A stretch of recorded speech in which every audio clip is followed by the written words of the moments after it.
चंदा मामा की कहानी लगता है सबको रास आ गई है। बंदी भी वापस ले लिया गया, मशाल जुलूस भी वापस हो गया, और हो भी क्यों ना, क्योंकि कहानी के रचयिता भी यही लोग हैं, पात्र भी यही लोग हैं, चरित्र भी वही लोग हैं। मैं डीजीपी मैडम तदाशा मिश्रा,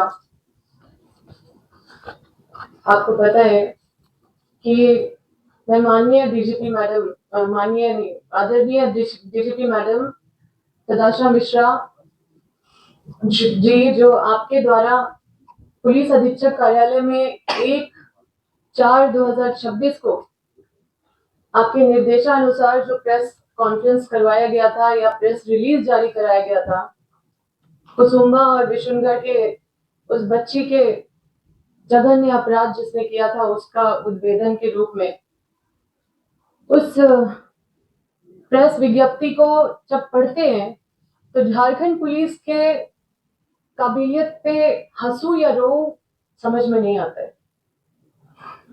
ये प्रेस विज्ञप्ति है, मैं एक कॉपी आपको भी देती हूँ। मैं कोई एक प्रेस विज्ञप्ति रिसीव कर लीजिए। जब पूरा प्रदेश और पूरे देश में ये सनसनीखेज हत्याकांड का खुलासा को लेके, उसका कारण को लेके या गिरफ्तारी का उद्भेदन को लेके बेचैनी से लोग इंतजार कर रहे थे, तब 1/4/2026 को ये प्रेस रिलीज जारी किया जाता है मध्य रात्रि में। अब मेरा सवाल जो है वो पूर्ण रूप से ये प्रेस रिलीज पे आधारित है। कुछ भी प्रेस रिलीज में जो लिखा हुआ है उससे बाहर नहीं है। और मेरा सवाल सीधा डीजीपी मैडम से है, जो मैं सीधा आती हूँ सवाल पे। मैं शुरू करती हूँ पैरा 2 से। पैरा 2 में आपके अनुसार जो मृतका की मां है वही हत्यारण है और वही सूचक भी है। तो जो इस पे कांड दिखाया गया है, जो कांड ये प्रेस विज्ञप्ति पे, तो क्या ये एफआईआर का आवेदन बदला गया? क्योंकि अगर नहीं बदला गया तो अभियुक्त और सूचक दोनों एक है, सूचक भी वही है, अभियुक्त भी वही है, तो इसमें एफआईआर किससे साबित करवाइएगा? फिर तो रेशमी देवी, जो जिसको हत्यारण बोल दीजिए, या रेशमी देवी जो मृतिका की मां है, उसको तो लाभ हो जाएगा और ये ट्रायल तो फेल कर जाएगा। दूसरा, आपके अनुसार कांड का लिखित आवेदन में रेशमी देवी ने धनेश्वर पासवान और अज्ञात पे केस दर्ज करने के लिए आवेदन दिया था कि वही लोग उनकी बच्ची का, नाबालिग बच्ची का रेप किया और हत्या किया। अब ये 8-9 दिन में हम लोग को पता नहीं चल पाया कि धनेश्वर पासवान का क्या हुआ। आपने धनेश्वर पासवान के साथ क्या किया?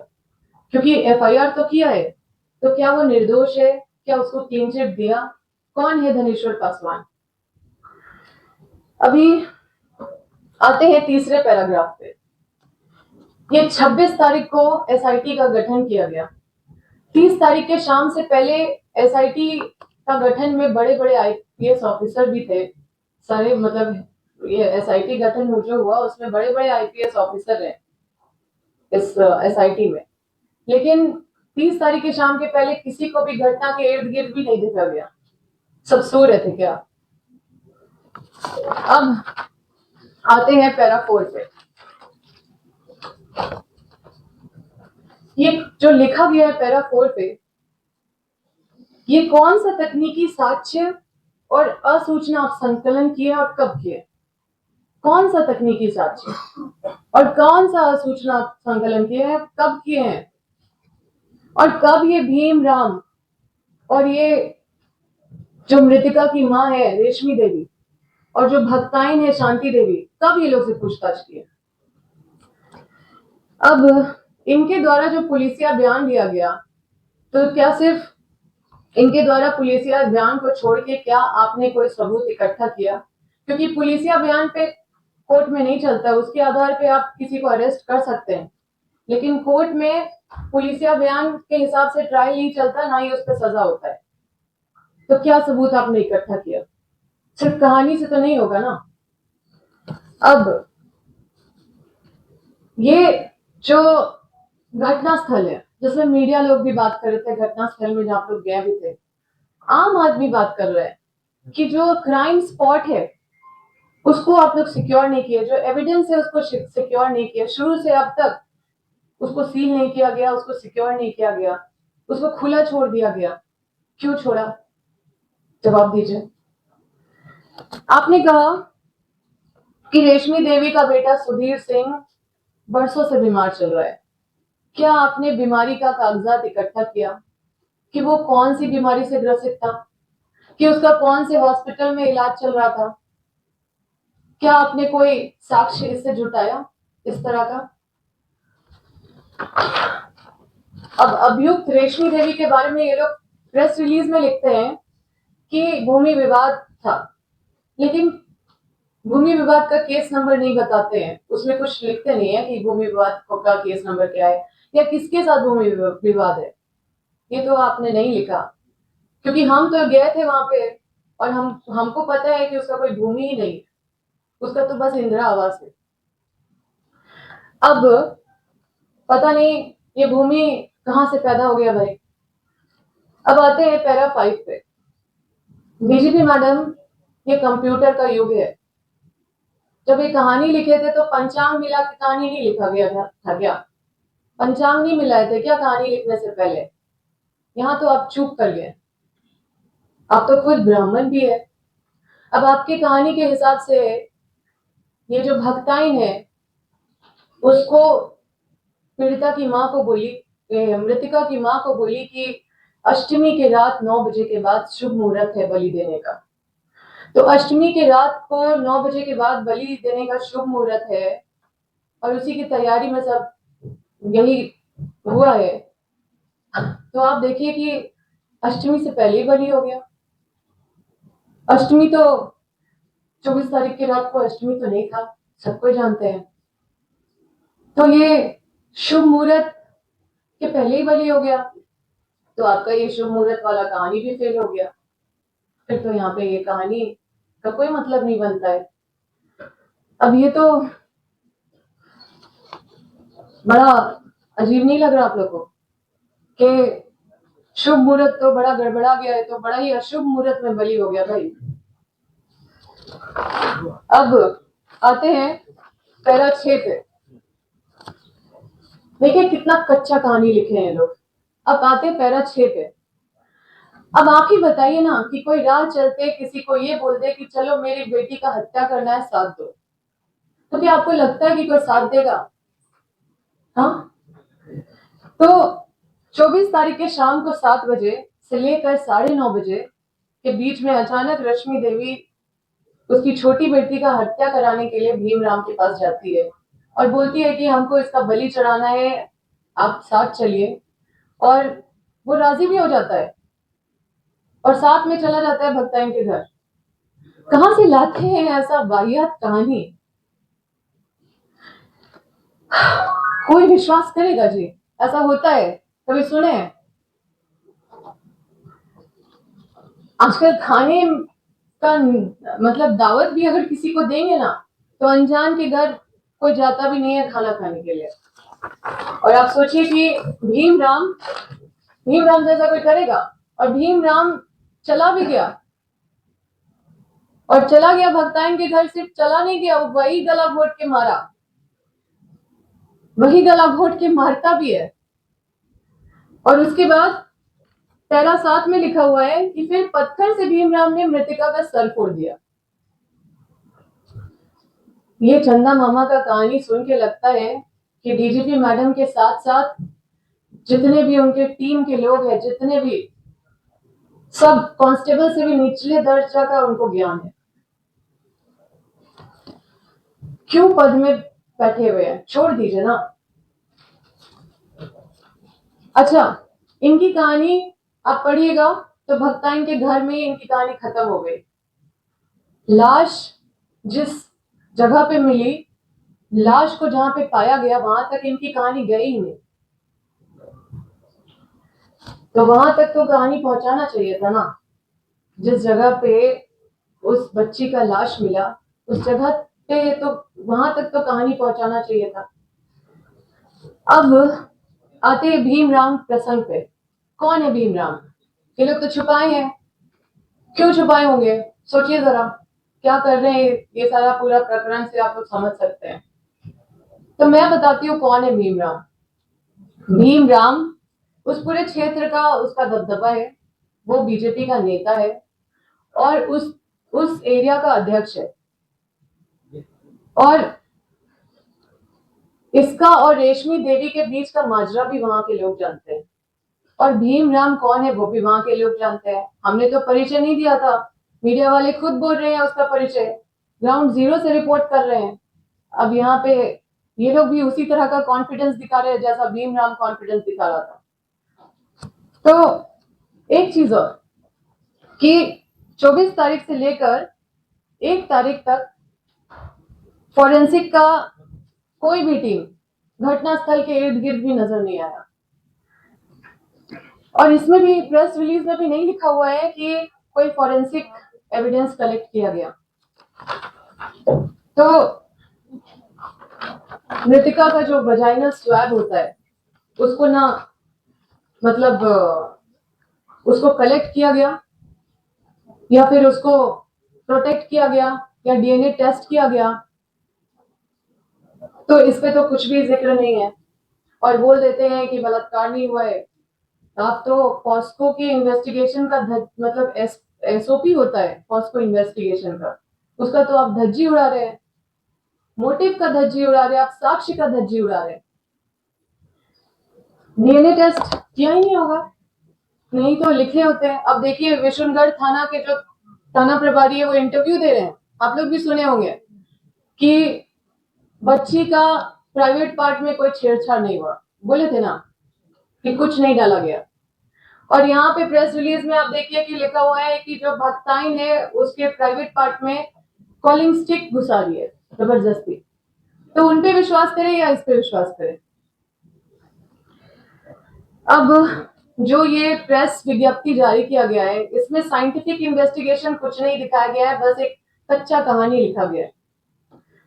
अब बताइए कि ऐसे लड़ेगी प्रोसिक्यूशन इस केस को? आप बताइए कि ये कैसी पुलिसिंग है? ये मैं शुरू से जानती थी और डीजीपी मैडम भी जानती थी कि असली कहानी क्या है। और मतलब आप देखिए कि बीजेपी के लोग भी पूरा जोर जोर से ताम झाम से पूरा विरोध प्रदर्शन कर रहे थे। हम भी निकले थे विरोध प्रदर्शन करने ताकि उन लोगों के कथनी के अनुसार आप काम ना करें। लेकिन वही हुआ जो मेरा आशंका था, इसलिए मैंने सीबीआई जांच का मांग किया था। और 1 तारीख को बीजेपी का प्रतिनिधि मंडल भी गया था मिलने के लिए डीजीपी मैडम से। तो क्या वही ये कहानी देके आए हैं? अब आप बताइए कि कौन रात्रि में, मध्य रात्रि में डीजीपी मैडम, कौन डीजीपी जाते हैं अनुसंधान करने के लिए, वो भी 10 दिन के बाद, और वहां पे होते हुए भी प्रेस कॉन्फ्रेंस में हिस्सा नहीं लेते। अच्छा एक और बात कि इसमें ये भी लिखा हुआ है कि प्रेस विज्ञप्ति में कि छापेमारी दल भी, 13 पुलिस का छापेमारी दल भी बनाया गया था। तो कहाँ छापा मारे? क्योंकि जो रेशमी देवी है वो तो वहीं बैठी हुई थी, तीनों अभियुक्त तो एक ही गांव में थे। रेशमी देवी वहीं बैठी हुई थी, हम भी मिले, वित्त मंत्री भी मिले, बहुत सारे लोग मिल रहे थे, मीडिया बाइट भी ले रहा था डेली। और जो भीम राम है वो भी मीडिया बाइट दे रहा था। वो रामनवमी में तो पुलिस सुरक्षा के बीच में डांस भी कर रहा था। और वो बीजेपी के सभी नेताओं को वहां पे बुलाया और वहां पे उस घटना के बीच में सबको शामिल भी कर रहा था। और शांति देवी का तो पता नहीं, लेकिन ये लोग तो पूरा घूम ही रहे थे, रोज इनका मीडिया बाइट देख रहे थे। तो ये छापेमारी का जो 13 पुलिस का जो टीम बना था, छापा टीम, कि कहाँ छापा मारा, कब मारा, इतने दिन से क्या करा था? अब प्रेस रिलीज जारी करने के तुरंत बाद ये आपको भी पता है कि तुरंत अचानक से परिवार को सुरक्षा का अभाव हो जाता है। दरअसल सुरक्षा के आड़ में पुलिस घेराबंदी के बीच में जो बचे कुचे परिजन हैं मृतका पे, उसको दूसरे से, ताकि वो नहीं मिल पाए, ताकि मीडिया वहां पे नहीं पहुंच पाए, ताकि राजनीतिक दल के लोग वहां नहीं पहुंच पाए, ताकि आम आदमी वहां पे नहीं पहुंच पाए, इसलिए उसको घेराबंदी करके रखा गया था। और ताकि सच का पता ना चल जाए, जो घिनौना सच जो छुपाने का कोशिश किया जा रहा है, ताकि बीजेपी वालों का जो बोलती है वो बंद ना हो जाए। क्योंकि जब कपड़ा में दाग लगेगा, गंदा होगा, तो कपड़ा तो आदमी बदलेगा ही ना। कौन मुंह से फिर आएगा, कैसे मुंह दिखाएगा? तो ये तो बोलेंगे ही कि हमारा नहीं है, और आप लोग के मीडिया में वो बोल भी रहे कि हमारा कार्यकर्ता नहीं है। उस पर भी हम आएंगे। क्या हम दिखाई देते हैं कि देखिए, एक फोटो में प्रदीप यादव जी जो है, सॉरी, एक फोटो में जो प्रदीप प्रसाद जी है, हजारीबाग के विधायक, बीजेपी विधायक, उनके साथ है। एक में हजारीबाग के सांसद के बगल में बैठने का हैसियत रखते हैं, और उन बीच में सोचिए कि उसके बगल में एक बड़ा पुलिस पदाधिकारी है, बीच में देखिए, इस तरह का हैसियत है इसका। और एक फोटो में बड़का गांव के बीजेपी विधायक के साथ बगल में बैठे हैं, और एक फोटो में बड़कट्ठा विधायक के बगल में भी फोटो देखिए। लेकिन बाकी राजनीतिक दल के साथ आपको इस तरह का फोटो क्यों नहीं दिखा? सब लोग तो जा रहे थे ना। अब ये बोलते हैं कि हमारा ठीक है, हमारा नहीं है, हमारा नहीं है बोल के आप तो बच नहीं सकते। देखिए, इसमें इसने बीजेपी का पट्टा भी पहना हुआ है, जो फ्रंट में है। अब देखिए कि ये सक्रिय रूप से वहां पे नेतृत्व कर रहा है। तो सबसे पहले तो देखिए, मृतिका जो है, वो बच्ची के बारे में जब सब सोच रहे थे, सब का रोंगटा खड़ा हो रहा था, तब हम लोग ये विश्वास किए थे कि पुलिस अच्छे से अनुसंधान करेगी। मृतिका का रूह मरते में भी उतना नहीं कांपा होगा जितना इस पुलिस का इन्वेस्टिगेशन का रिपोर्ट से कांप रहा होगा। आप ये इन्वेस्टिगेशन जो देख रहे हैं, इससे दोबारा ये मृतिका का हत्या किया गया है, उसका गला घोटने का काम किया गया है। और ऐसे हत्यारों को ये भगवाधारी पुलिस वर्दी, ये भगवा वर्दी वाले पुलिस झारखंड के नागरिक को मंजूर नहीं है। इस पे माननीय उच्च न्यायालय, माननीय महामहिम राज्यपाल महोदय, माननीय मुख्यमंत्री महोदय अगर इस विषय पे चुप रहेंगे तो हम देशवासियों के लिए दुर्भाग्यपूर्ण समय रहेगा। अगर उनकी चुप्पी होगी तो ये हम सब के लिए दुर्भाग्यपूर्ण समय होगा।